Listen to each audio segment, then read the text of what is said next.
Hello again, everyone. Welcome to the Fantasy Slant, powered by Pro Football Focus and brought to you by DraftKings. I'm your usual host, Michael Moore, along with my usual co-host, Russell Clay. Say hello, Russ. How's it going?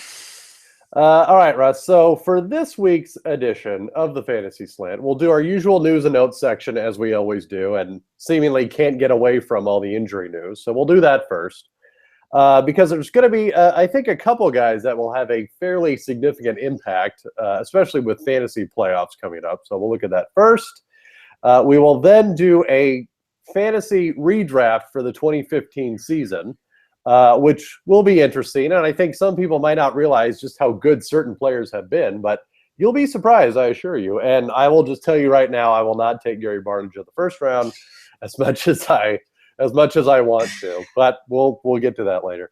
And then, as always, we will conclude with our DraftKings value plays to round out the show. So, first up, Russ, I think probably the most significant injury for this week, for sure, one Rob Gronkowski, which has had a pretty good run these last couple of years of being pretty healthy. He's sort of shaken that injury-prone label, but wouldn't you know it, he got injured last night.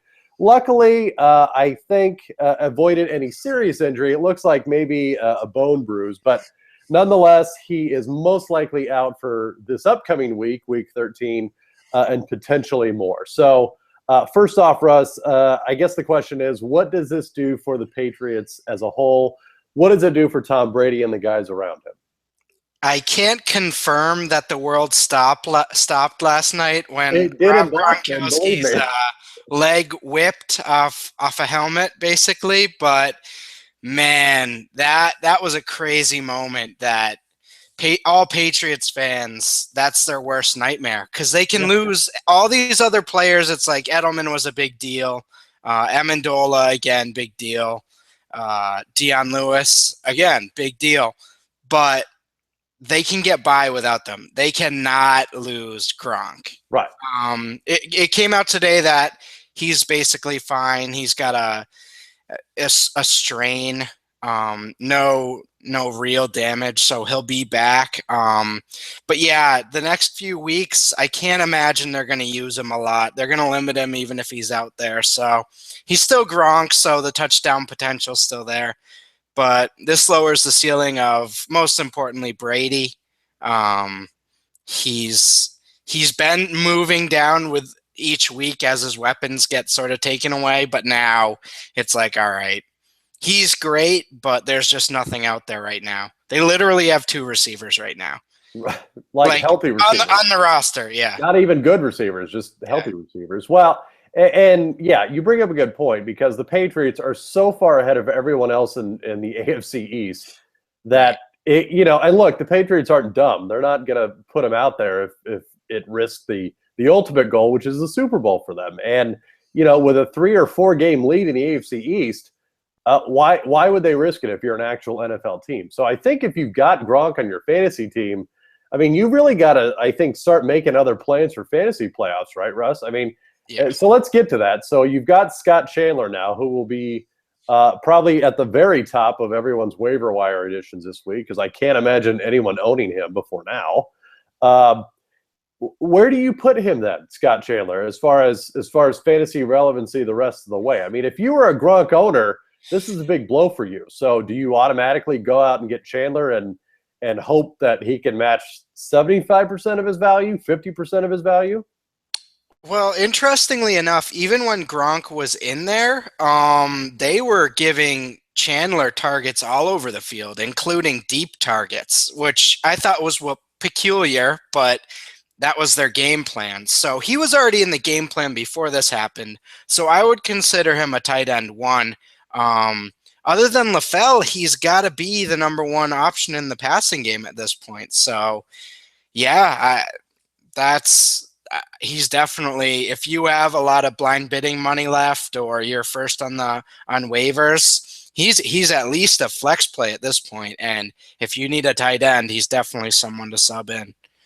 Yeah, I think just because, as you alluded to earlier, there's just no one else there to pass it to. I mean, it's not we're not saying Scott Chandler is a breakout candidate and finally getting a shot. it's literally a war of attrition apparently in New England, and there's just no one else. Now, as you mentioned a couple guys before, Julian Edelman, obviously out for the year. But Danny Amendola should be back this upcoming week. So you'll have Amendola. LaFell, is a big question mark week to week. So I think I'm with you. I mean, I think Chandler's a low-end tight end one at this point just because there's no one left. And for Amendola's sake, I mean, man, if he's healthy and he's playing next week, he's a wide receiver one for me, and especially in PPR leagues, right? Yeah, absolutely. I mean, if he's back, he's probably not going to be 100%, but has he ever been 100%? Has he? Probably not since his Texas Tech days. There you go. But man, I don't know. They can run it 30 times with Blount and James White and do that whole thing, and Brandon Bolden. He's actually an interesting pickup. He was looking good, and they used him quite a bit last night. So he's an interesting guy to keep an eye on. It looks like he's sort of jumping James White. So I would keep an eye on him too. And final question, Russ, on Brady. He's been fantasy's top quarterback this year. It hasn't even been close. So the rest of the way, and look, I know the concept of streaming quarterbacks especially is very popular, even for a guy like Brady. So my question is Brady still going to be, an automatic start for you down the stretch run? Or do you have to start, if you have, maybe a better option that's playing, I don't know, the Saints defense one week and you want to take advantage of that? I mean, are you thinking about that now? What's your thought on Brady at this point? And not only all these other things we've mentioned, but it's getting colder. And I mean, they played in a complete blizzard last night, and that affects fantasy points. So, I mean, if you have a player who's playing in a dome at home or something like that, and you have Brady, I see him as a lower end QB1. But at that point, like the Kirk Cousins of the world, if they're playing, like you mentioned, the Saints or something like that. Oh no! Sometimes the matchups are so good that you kind of have to do it. All right, so let's play this game, Russ. Rest of the season, I'm going to name some quarterbacks. You tell me which one you'd rather have: Tom Brady or X. Okay, so Tom Brady or Carson Palmer. Oh, Carson Palmer. Really? No question. Wow, hot take, Russ. Well, I'm going to record that. Oh, he's got studs everywhere. I mean, this J.J. Nelson fella, he's like 130 pounds, but he can ball. And he's like fifth on the depth chart, Yeah. So, who knows? All right, Tom Brady or Cam Newton? Cam Newton. Really? Wow, you are stunning me, Russ. I would not have believed it, especially you being a Massachusetts person. Wow. Interesting. All right, and one more. I'm not going to say Aaron Rodgers because I think that's too – well, that's about the only one I think – well, okay, Tom Brady or Aaron Rodgers. I think I know the answer. They're both in – I'd go Rodgers. What? Holy crap. Wait a second. Wait a second. These takes are just – wait a second. Are just scorching, Russ. Yeah. Even Brady's supporting cast is worse than Rodgers now, which is pretty amazing. That's saying something. Which is pretty amazing. And I don't know. I'm just not. I just think they're going to run way more now. Super doubt on Tom Brady. A low end quarterback one. Interesting. Yeah. Okay. All right, that's fair. That's a hot take for us. We're going to revisit this later in the season. I think we have to. All right, so enough about the Patriots, Russ. I know not everyone wants to talk about them all the time like we do. Let's go to the Arizona backfield, where two-thirds of the backfield was banged up yesterday. Andre Ellington with turf toe, which the extent of that injury is to be determined. Chris Johnson with a knee injury. The latest, and this being Monday night, the latest being he had a fairly significant limp after the game yesterday. So enter David Johnson, the rookie, who was a big pick in dynasty leagues before the season, because quite honestly, I don't know that a lot of people put faith in Andre Ellington and Chris Johnson to last the entire season. But look, They did for the most part. I mean, we're 3/4 of the way through, and they've lasted. But alas, here we are. So David Johnson in relief, 8 carries yesterday, 21 yards and a touchdown, 2 catches and 8 yards. Let's assume, Russ, that they sit Ellington and Chris Johnson next week, and it's the David Johnson show. Where are you putting David Johnson next week? Running back 1, running back 2? Where is he for you? He's a lower end running back 2 for me. I still don't. I mean, they're going to give him a role, but I'm not sure that they're just going to give him the full feature back role. He's a he's a GPP play, basically. He's a tournament play that's how I would compare him. Like if you need someone high upside and you think you're an underdog in a matchup or something, you can throw him in your flex. And we've already seen how explosive he is. He can create big plays whenever he wants. So that's an interesting guy that can get you randomly 20 points. But as far as he's got a pretty low floor too. So. Well, and he plays the Rams next week, which, the Rams defense, I would, you can see if you agree with this, has come down to earth, I would say. Yeah. Last week, the Rams gave up 86 yards to Jeremy Hill, of all people, and 31 points to the Bengals, which, look, the Bengals are a very good offense, but that gives you some insight into what the Rams are doing. So along comes Arizona. So, I think I'd probably agree with that, Russ. I mean, I'll feel a lot better about him if we get confirmation that Ellington and Chris Johnson are sitting this one out. Right. Because as Bruce Arians has shown, he is a maestro with that backfield. And I'm not going to act like I understand it, but all I know is it works and they keep winning with it. So, and so what that means is you don't know what route they're going to go as far as play calling and as far as which running back they're going to call on. So the only real way to know, unfortunately, is through injury. But, if both those guys are out and it is David Johnson, I think I like him as a higher running back 2 for me, just because he's on a very good offense. And yeah, I mean, look, Carson Palmer is apparently, a wizard. So, and shout out to Chris Johnson for a minute, because I think pretty much everyone at the beginning of the year thought it was a joke that he signed there, and nobody really thought he was actually going to be productive. And I'll tell you what, he played well this year. I think he wore down as the season went along. Over the last 3 weeks, he's averaged only 3.2 yards per carry on quite a few touches, but they kind of rode him into the ground. But I got to say, I'm impressed with what he did this year. Well, yeah. I mean, 814 yards, Russ, on 196 carries. So still a solid 4.2 average. Now, the latest news, I mean, this is literally hot off the press, Russ. Chris Johnson with a fractured tibia. So he will miss an extensive amount of time. So it will be down to David Johnson and Andre Ellington, it looks like. And even then, let's talk about Ellington for a little bit.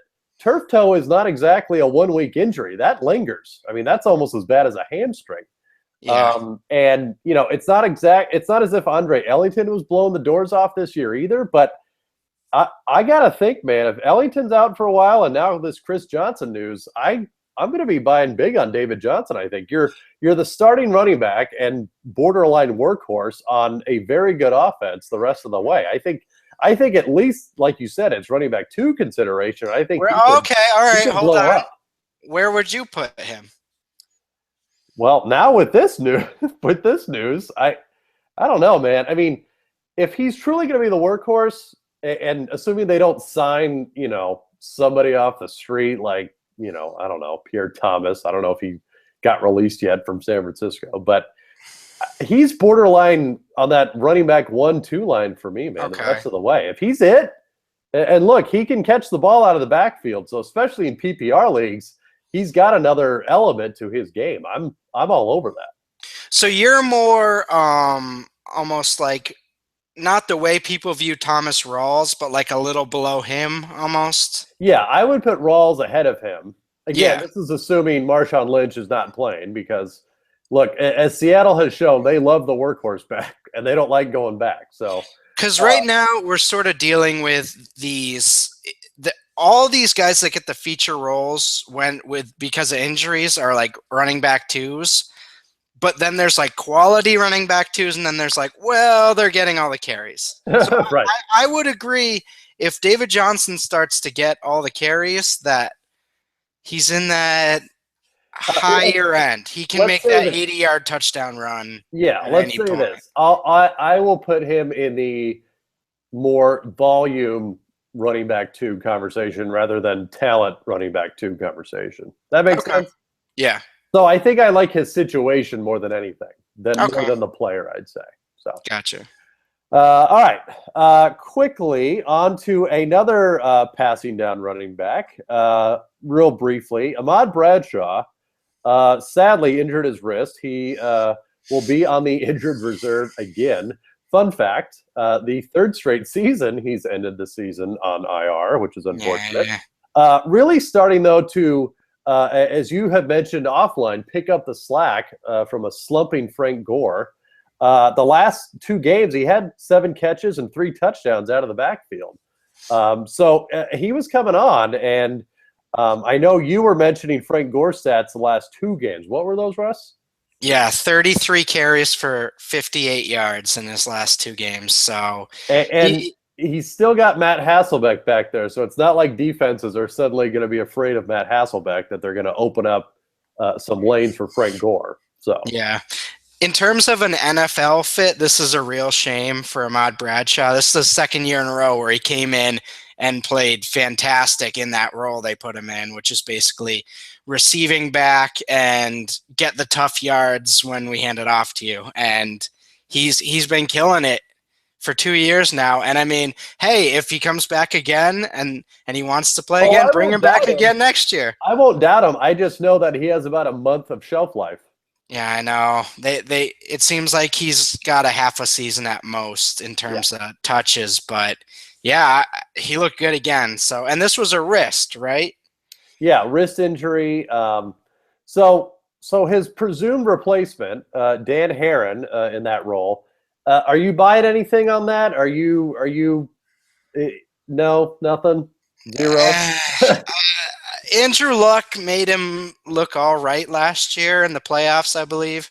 He had a big game receiving, but no, I'm not necessarily buying him as a. I don't know, man. I may be jumping ship on the whole Colts offense at this point.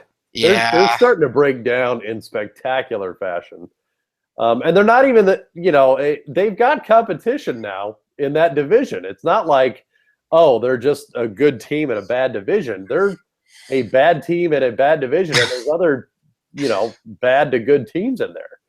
So anyway, all right. So last one we'll touch on, Ben Roethlisberger concussion at the end of the Pittsburgh-Seattle game yesterday, Russ. Still threw for, 450 plus yards. Looks like he'll be okay, but should Landry Jones have to step in, where are you putting Landry Jones for next week? Quarterback 1, quarterback 2, quarterback 0? No, off the radar. Can't do it. Can't do it. Okay. Cannot do it. No. Yeah. In his one start, Landry Jones, 16 of 29, 209 yards, 1 touchdown, 2 interceptions. Yeah, I think we're all hoping Ben Roethlisberger comes back. So, all right. So that covered this week's news and notes section, Russ. So let's get to our fantasy redraft for 2015. So what we'll do is we're going to look at players that we would draft now if we had to do a fantasy draft for this season. We'll say it's a PPR league. We'll do 5 point for passing touchdowns. But other than that, you have free reign, my friend, and I will be gracious enough to give you the first pick, Russ. So, number 1, you're on the clock. All right, I'm gonna go with Adrian Peterson. Okay. He's really turned it on. He's had over 125 rushing yards in 3 of the last 4 games. He's really the only top end running back left. I mean, we have Gurley, but his team's sort of slumping and he's sort of fallen off a bit. So I really see Adrian Peterson as the only high-end advantage at running back. So I'm going to have to go there first.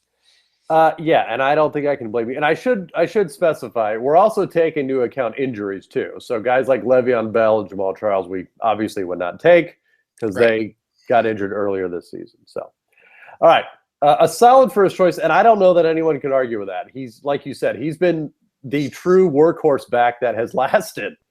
Truly, there hasn't been another one that has made it this far without either getting hurt or demoted. So, can't knock you for that, Russ.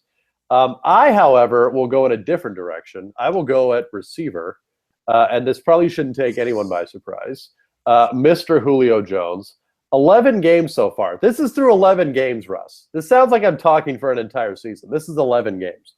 94 catches for 1,245 yards and 6 touchdowns. He has 6 100-yard games out of 11. You can't get much better than that. Well, you could get close, and I'm sure you'll probably get to that. But for now, yeah, I can't imagine. That's not even 3/4 of the season, Russ. That's the scary thing. He's on pace for more like 120 catches and 1,600 yards. Unbelievable. Yeah, he's been amazing and automatic pretty much all year. And he's really the only thing. With Devonta out, he's the only thing they have. Seemingly, yeah. It's scary. I mean, Devonta's back next week, but he's amazing. So you're not a Jacob Tammy believer. You're telling me. Unless it's garbage time. Fair enough. And look, he's truly, and there may be 3 or 4 people, I think, and see if you agree with me on this, one of the few guys that we would have taken before the season in the first round that we're now taking in the first round now. Is that fair? Yeah, I'd say so. And again, it won't be many players that qualify for that. But with the number 3 pick, Russ, you're on the clock. All right, so I did a lot of thinking about this, and did you do a lot of research? Did you have to think about this real hard, Russ? After yesterday, I'm gonna go with Doug Baldwin. What? No, I'm just kidding. I'm gonna go with another receiver. Do it. I'm gonna go with DeAndre Hopkins. There we go. Very good. He's sort of the funny thing about him is he's sort of slumping compared to what he did early in the season. Right now, he's not getting as many targets as he did before, but I mean, he's still a target monster. He's on pace for over 200 targets, and this production, he's just so good. This production's going to continue. It's become clear that it doesn't matter what his situation is. He's going to produce either way. And I mean, after what he did to Revis, any week, so. Well, yeah, and I will say yesterday was the first week he did not have either 50 yards receiving or a touchdown. And that's pretty consistent. And that's with the what I'll call the poo-poo platter of Brian Hoyer, Ryan Mallett, and TJ Yates throwing him the ball. Yeah. But he also is a candidate for your garbage time MVP because let's face it, fantasy, we don't really care about the outcome of the game. We care about the stats. And look, Houston has been, I mean, for the most of the season, they haven't been good and have been behind. So that meant a lot of receiving yards. Now, I say that with them at 6-5 now and suddenly in the playoff hunt. But you're right, though. It doesn't matter what the situation. He seems to always find a way. He has 81 catches for 1,081 yards and 9 touchdowns so far, which is pretty good. 9 touchdowns, by the way, another fun fact, more than his career touchdown total. He had 8 coming into the season. He now has 9 for this season. So that's wild. Pretty good. All right. And again, I don't recall this off the top of my head, but I was he round 2 as far as preseason mock drafts, Russ? Or? Yeah, right. I'd say right around the mid to late second or early third, somewhere around there. Okay. He was in that range. Okay. Very close, but alas, there he is. So, all right. So number 4 pick, I'm going to go another Falcon. uh, Mm. who we mentioned before, not Roddy White, as has been in the past, maybe. But I will go with this season's no doubt out of nowhere. Nobody saw that coming stud. At least most people, I don't think, did. Devontae Freeman at running back. So far in the season, he did sit out this last week with a concussion, but through the first 10 games, 764 yards rushing and 9 touchdowns. That's just rushing. And then 48 catches for 420 yards receiving and 2 more touchdowns there. Yeah, I mean, again, nobody saw that coming, at least not in the first few rounds. I don't even think people thought, or a lot of people thought he'd be the starter in Atlanta, let alone leading the league in rushing at this point. But, he went on that run there. He had 4 of 5 games earlier this season. He had 100 yards, and in that same span, 8 touchdowns rushing. So, you could say it's a small sample size, but look, that kind of production he will single-handedly win you games. And look, as we talked about, running backs are a dying breed at this point. So if I can get a guy that is a workhorse and producing at that rate, even if it's for half the season, 3/4 of the season, I'm probably going to take it. And the best part about him, I'd say, is that his floor is so high. I mean, especially in PPR, he was getting like 4 to 8 catches a game. Yeah.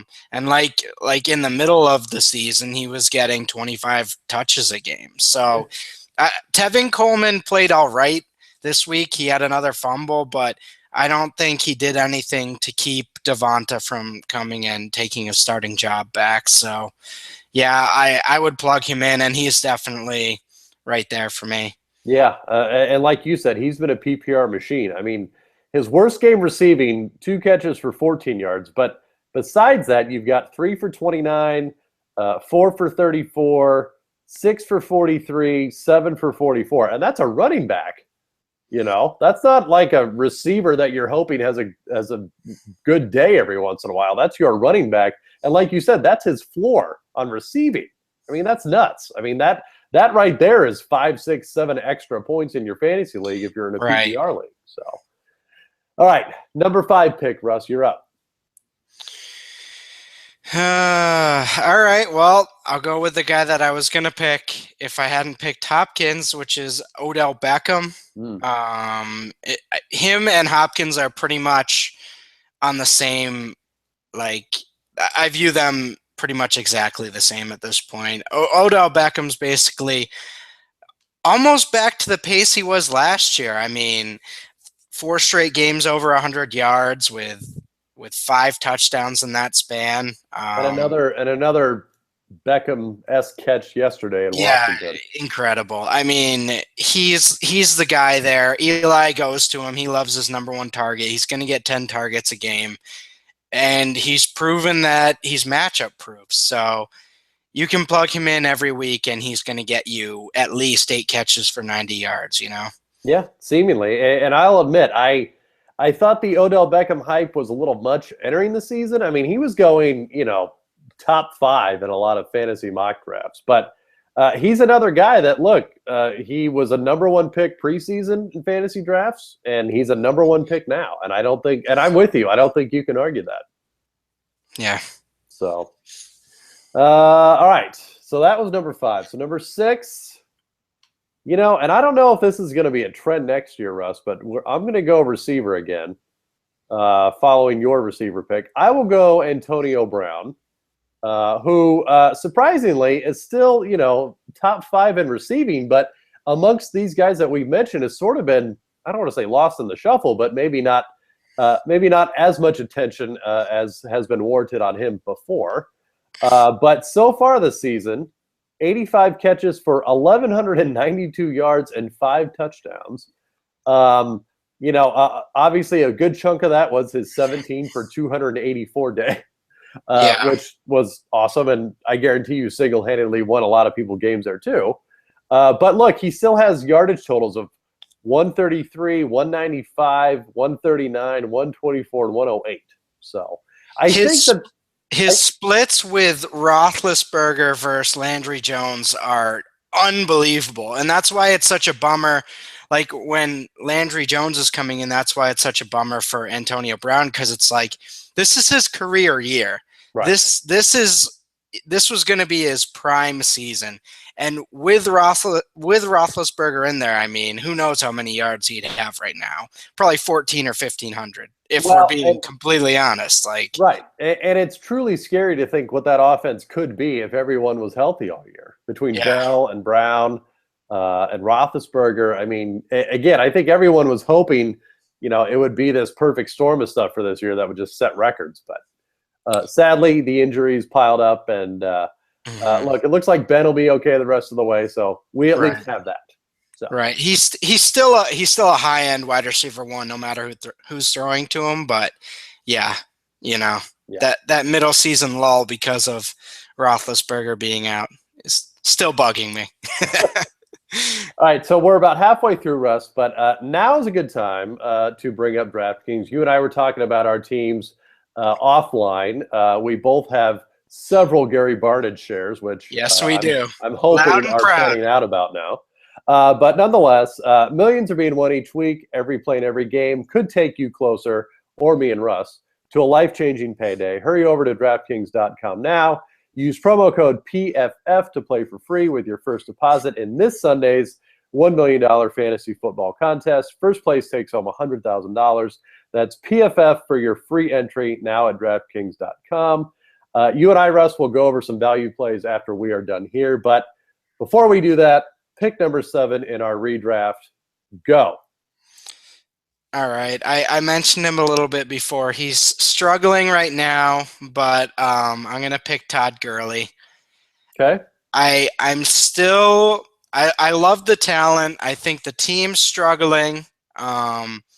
And they've run into a few decent matchups here recently, but he's still a feature back, and you can't say that for pretty much anyone else. And I think any one of these weeks you could see sort of what he did early on in the middle of the year. I think he could bring that back at any time. So I'd be chasing upside with him with that pick, but you kind of have to do something like that at running back right now.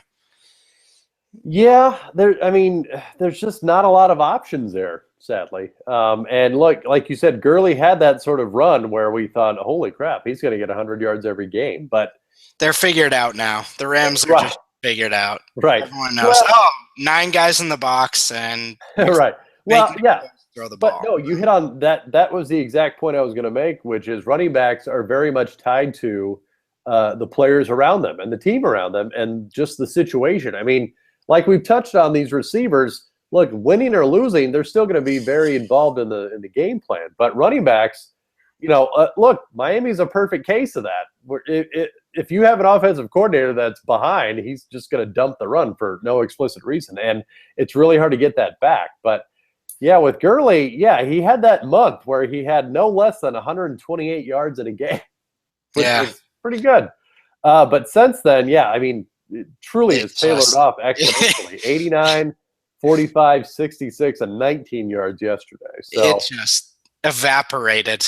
But nonetheless, 794 yards on the season, Russ, 4.8 yards a carry, and 6 touchdowns. So not bad, but I'm with you. I mean, especially at this point, you've got to try to get a running back that will be there at the end.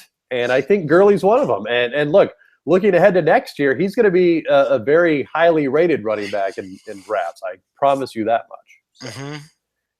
All right. Next up, and this is where it gets to be the nitty gritty, Russ, because you have to really decide. Okay, do I want receiver? When there's a lot of options out there, do I want a running back when there's like no options out there? I think I'm going to go with a guy that I traditionally have not been a fan of, but I can't deny he's been healthy this year. He's produced, and he's been, I don't want to say one of the few bright spots on this team, but, probably one of the few bright spots on a team, which I'm going to go Mark Ingram on this. Ooh. And hear me out. Okay. 713 yards so far, so not a huge yards per carry. 5 touchdowns rushing. However, and this is a key component of why I'm doing this. 46 catches for 382 yards, which Huge. I don't think a lot of people realize. I mean, when you put that together, he's over 1,000 yards from scrimmage this year with 46 catches. And that, look, if you're in a PPR league, 46 catches is the equivalent of 460 rushing yards. So, yeah, it's not a bad season from Ingram. And again, I've been one that has always shied away from him because he didn't get a lot of opportunities, or he was hurt, or any of the other reasons. But look, he's produced this year. He's a top 5 running back fantasy wise. That would have actually been the running back I would have picked behind Gurley. He's just been so consistent this year, and that's so priceless right now. I threw this out on Twitter a couple hours ago, but last year at this time, through 12 weeks, there were 9 running backs over 180 PPR points, and this year there's 3. I mean, we're in a transition year, so apparently. But no, and Mark Ingram, just in general, he's been putting up solid points. He's that high floor guy that honestly can be a running back too and lead you to a championship in that way. So the receptions, like you mentioned, is the biggest part of his value, but that added 4 to 5 receptions a game is just so big. Yeah, and look, he could roll as your running back 1, assuming you've got enough talent around him.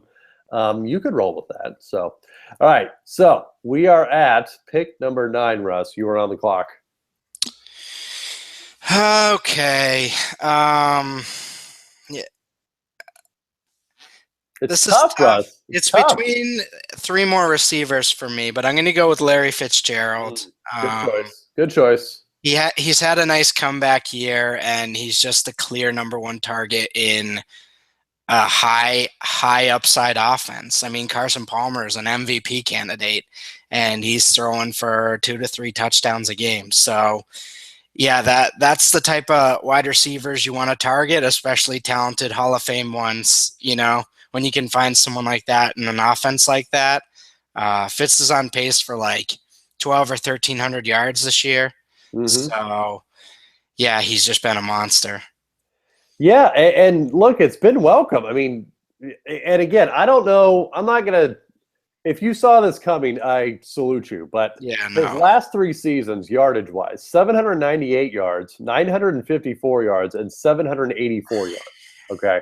He's already at 992 through 11 games. So, and look, and that's his age 32 season. Like, it's not like he's coming into his prime, or at least we didn't think so. So, yeah, believe me, I salute you. If you drafted Fitzgerald as like your wide receiver 2, thinking, oh, I'm hoping he bounces back, believe me, it paid off in a big way. You hit the jackpot, yeah. You really did. It really all hinged on Carson Palmer, turns out, you know? Yeah. Well, and look, for all the hype between Michael Floyd and John Brown, it just didn't develop. And I'm not saying it won't ever develop, but look, for this season, Palmer has honed in on Larry Fitzgerald, and he is not looking at anyone else as a top target. So, right. No, good choice. That I would have been right there with you. But at number 10, that does allow me to pick perhaps yours and I's maybe favorite receiver this season. That would be one Brandon Marshall from the Jets at number 10. Another, I'm not going to say bounce back season, because really, last year he was hurt. He missed 3 games, but 71 catches so far this season, 931 yards, and 9 touchdowns. He just keeps doing it. And look, he's a guy that truly has barely skipped a beat his entire career. I mean, out of 10 seasons, 8 of them have been over 1,000 yards. Last year was like the only year, and I think a lot of us sort of assumed then going to the Jets, it would be like, okay, things are starting to tone down.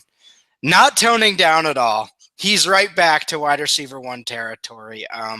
He hasn't had a PPR game lower than 10 points this year. And that's on the Jets. Like, that is not – that's incredible. All right. I think we are at pick number 11, if I remember correctly. So that would be, Russ, you're on the clock. Hmm. Well,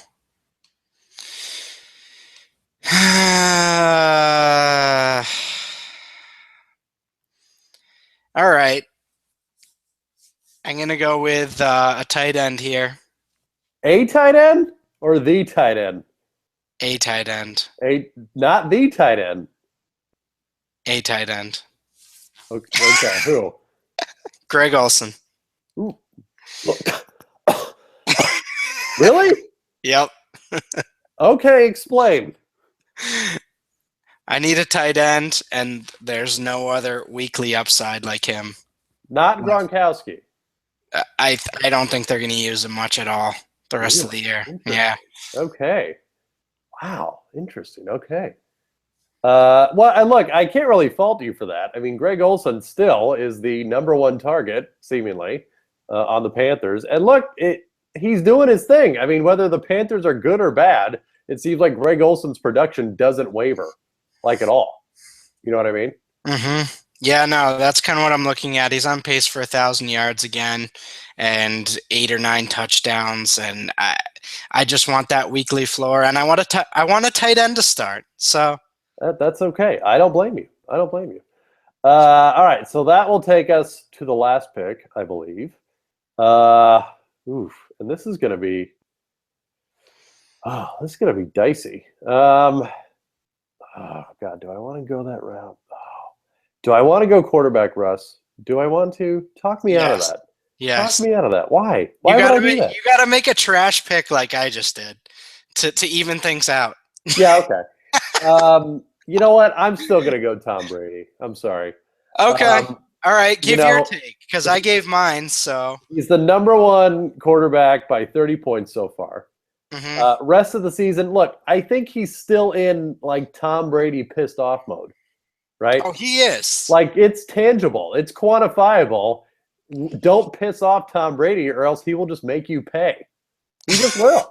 And look, I also can't see. I know you mentioned, they might run it more with Blunt and James White and Brandon Bolden and all that. I don't know, man. I think they're still going to pass it. It's just going to be to the Scott Chandlers and the Keyshawn Martins of the world, So I'm probably going to go that route. So again, a hot take from both sides from me and Russ. We'll see how we did at the end of the fantasy playoffs. But for now, Russ, let's get back to reality. Let's dive into some daily, especially DraftKings value plays for this week. Why don't you lead us off at quarterback?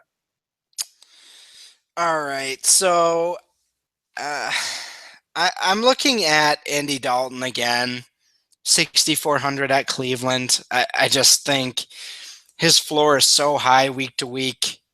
He's been throwing 2 to 3 touchdowns a game. He's on pace for 33 touchdowns on the year.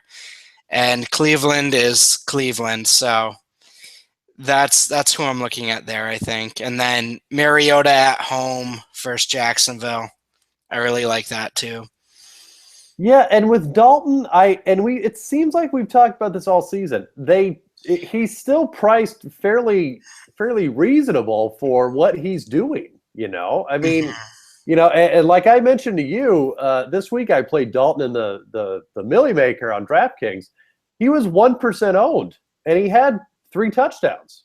I mean, people just aren't drafting him, and like you said, he's got a very high floor, right? Seemingly. So, yeah, I don't get that. I'm believe me, I've come around on Andy Dalton. I wasn't a fan before, but I'm all about it now. So, all right. So let's go running back. So I've got LeSean McCoy, who you could make a decent argument. He could have maybe snuck into our first round redraft just now, but look, he's another guy that has played most of the season. He's the 4th highest scoring running back on DraftKings points, yet just the 11th highest or the 11th most expensive this week. Yeah, you're dead on. I was looking at him earlier today, and his last sort of 4 weeks have been fantastic. He's used in both the running and the passing game, and he's been scoring touchdowns. So, and the Bills do play the Texans this week at home, so not exactly a tough matchup. Right. So yeah, no, he's pretty much a must play at that price. Houston's been better defensively. Watt and Clowney are kind of getting going, but at home, I like Buffalo. Yeah. Yeah. So, All right. What other running backs you got for us, Russ? um, I mean, the Doug Martin train is a weird one, but for It's a 5,900 long against, and windy road, Russ. it is so confusing, but it seems like he's consistently producing this year. And even though Charles Sims is a factor, it's not seeming to affect Martin, at least in the last few games. So I'm looking at him versus Atlanta. Tampa Bay's at home. Jameis Winston's getting going. I like D'Angelo Williams at home against Indianapolis as well. He's only 5,600. Yeah. Well, and I think, running back, you said this with Doug Martin, but it's so true of just the position in general. I mean, there's been so many just different random guys you can plug into stuff. I mean, look, Spencer Ware this week was, I think, $3,800, and he came out with, I think, 16 or 18 DraftKings points. Running back. Let me ask you this, Russ. What's your overall philosophy on running backs? Do you have a consistent one? Is it, hey, don't spend the big bucks, or do you go for the plug and play? Like, oh, hey, Thomas Rawls is starting this week, so I'm definitely going to play him.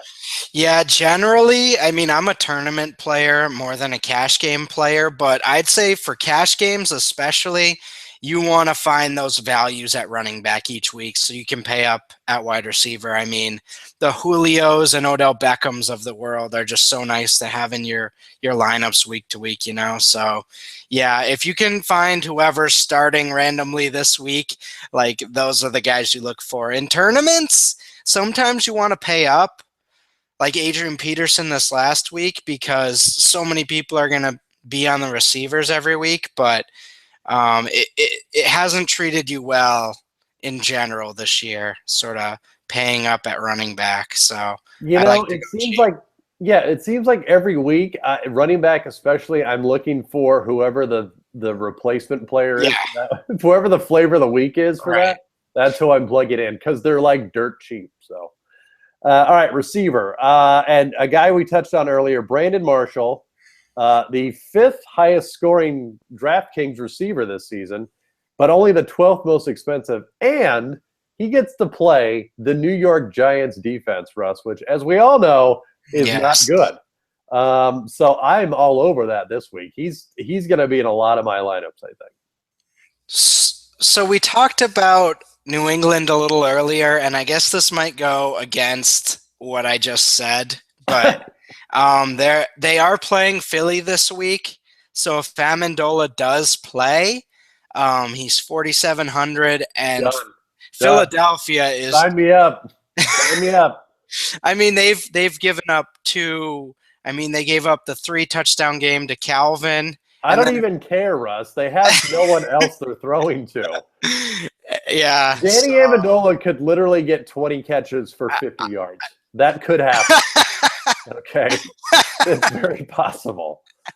So, no, I'm with you, man. Look, if you had a lineup of Marshall and Amendola in there, especially for a cash game, that leaves you plenty of money to spend other places. Yeah. So I'm looking at that. I mean, Emmanuel Sanders is interesting. He looked good last week, and he's priced lower than normal. And Crabtree 6,500 against Kansas City.